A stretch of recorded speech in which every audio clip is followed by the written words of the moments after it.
Olá, você do outro lado da tela. Eu sou o professor Eduardo Dudu, para os mais chegados aqui no canal. Seja muito bem-vindo ao Exatas Mil Grau, o canal de matemática que te ajuda a estudar para o Enem, para o vestibular e para concursos públicos. Seja bem-vindo também a esse que é o primeiro vídeo aqui do nosso canal. Então já aproveita, já se inscreve no canal, já deixa o seu like. Nós estamos começando agora no YouTube e eu conto com o seu apoio. Compartilha esse vídeo, manda para sua prima, para sua tia, para o seu amigo, para o seu namorado.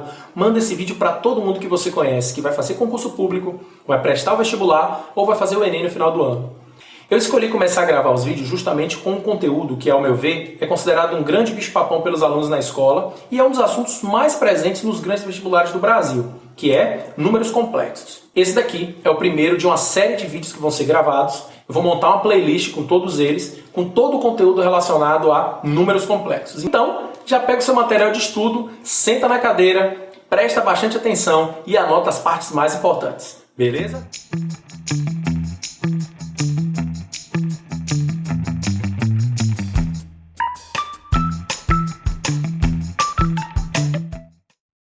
A gente já vai começar fazendo um pequeno contexto histórico. Primeiro, a gente precisa entender que o homem fazia contagem de coisas. E para fazer essa contagem utilizava-se os números naturais, os números que nós conhecemos, de 0 até o infinito. Então eu já vou colocar aqui um conjunto de números naturais, representados pela letra N. Porém, operações precisavam ser feitas. O homem precisava trocar coisas e assim, às vezes, apareciam situações onde valores menores eram subtraídos de valores maiores, resultando em números negativos, e os números naturais não conseguiam fazer isso. Daí, a necessidade da criação de um novo conjunto, conhecido como conjunto dos números inteiros.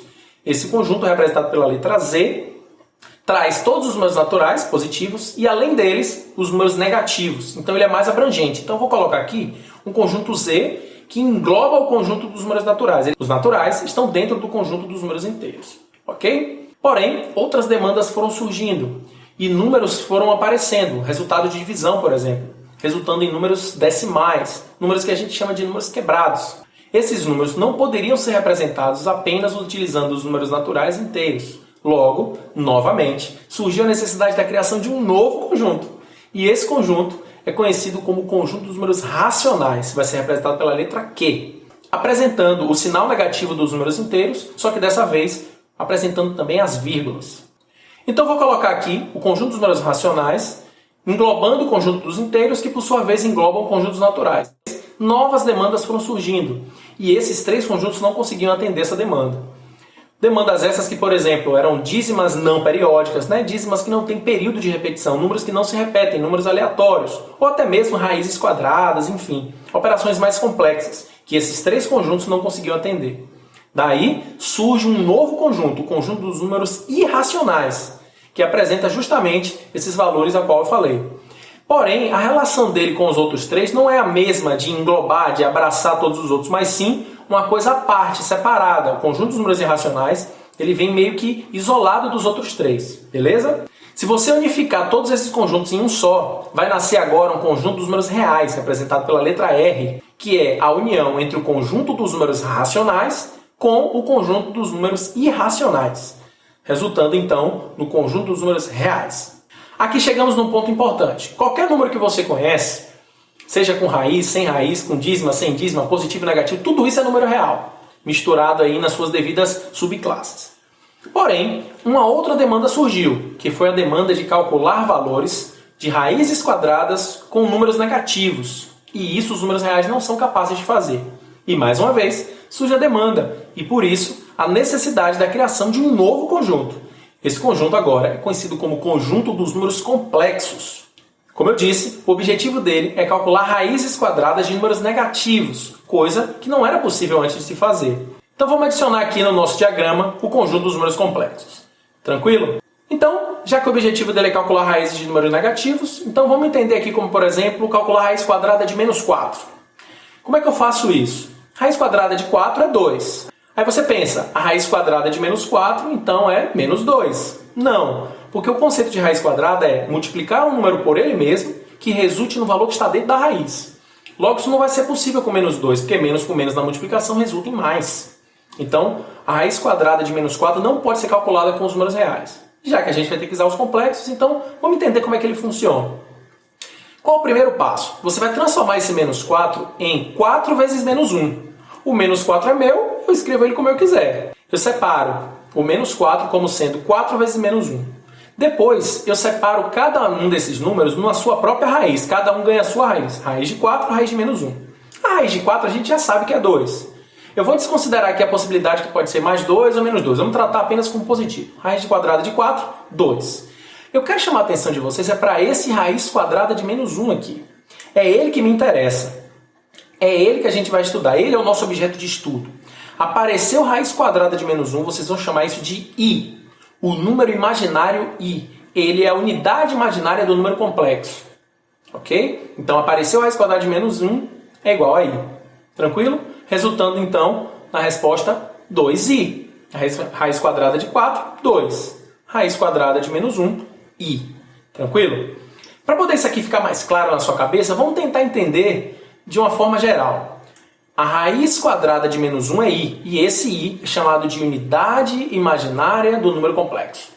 Show de bola? Para esse assunto ficar mais fixo na sua mente, a gente vai começar fazendo alguns exemplos, tá? Levando sempre em consideração que a raiz quadrada de menos 1 vale i, a unidade imaginária dos números complexos. Beleza? O primeiro exemplo diz que x ao quadrado mais 16 é igual a 0. Qual o procedimento aqui? Padrão. Lançar o 16 para o outro lado, negativo. Passar o quadrado do x para o outro lado em forma de raiz, aí vai aparecer a raiz quadrada de um número negativo. Aí a necessidade dos números complexos. Como é que a gente aprendeu? Separa esse menos 16 como sendo 16 vezes menos 1 e cada um ganhando a sua raiz. Vou considerar o 16 como sendo tanto mais 4 quanto menos 4. Dessa forma, a raiz quadrada de menos 1 como sendo i, a gente vai obter duas respostas. A primeira vai ser aquela que vai dar 4i e a segunda que vai dar menos 4i. Simples assim. Duas respostas, duas raízes para a equação do segundo grau, só que dessa vez trafegando ali nos números complexos e não apenas nos reais. Ainda com a ideia de que a raiz quadrada de menos 1 é igual a i, a gente vai para o exemplo 2. Já agora a gente vai entender o seguinte. Se eu pegar aqui, por exemplo, x ao quadrado mais x mais 1 igual a 0. Note que agora eu tenho uma equação de segundo grau completa, na sua forma completa. O a é 1, o b é 1 e o c é 1 também. Então eu vou utilizar aqui a fórmula de Bhaskara, a fórmula mais famosa para você encontrar as raízes de equação de segundo grau. Então, lembrando que o x vale sempre menos b, mais ou menos a raiz quadrada de delta dividido por 2a, onde esse delta pode ser calculado separadamente como sendo b ao quadrado menos 4 vezes a vezes c. Eu já vou colocar os valores de delta direto aqui e já vou obter logo para esse exemplo menos 3. Então, delta sendo menos 3, eu substituo na fórmula de Bhaskara e com isso eu vou obter menos 1 mais ou menos a raiz quadrada de menos 3 divididos por 2 vezes 1. Ok. Qual é o procedimento? Transformar esse menos 3 na raiz como sendo uma raiz de 3 vezes menos 1. Separar isso em duas raízes. Do jeitinho que a gente fez com 16 no exemplo anterior. E depois, cada um ganha a sua raiz. Dessa forma, eu posso entender a raiz de menos 1 como sendo i e deixar a raiz de 3 ali. Portanto, eu vou ter aqui duas respostas. Uma resposta sendo menos 1 mais a raiz de 3 vezes i sobre 2. E a outra resposta menos 1 menos a raiz de 3 vezes i sobre 2. Também encontrando as duas respostas das duas raízes de uma equação de segundo grau, trafegando agora nos números complexos e não apenas nos números reais. Então é isso. Chegamos ao final do primeiro vídeo de números complexos. Já aproveita e clica aqui no segundo vídeo para não perder a sequência e a linha de raciocínio. Tá? Obrigado por ter chegado até o final do vídeo. Já aproveita, se inscreve no canal, deixa o seu like e principalmente compartilha esse vídeo com todo mundo que você conhece que vai fazer o Enem ou vestibular. Muito obrigado pela sua atenção, um beijo no coração e até a próxima!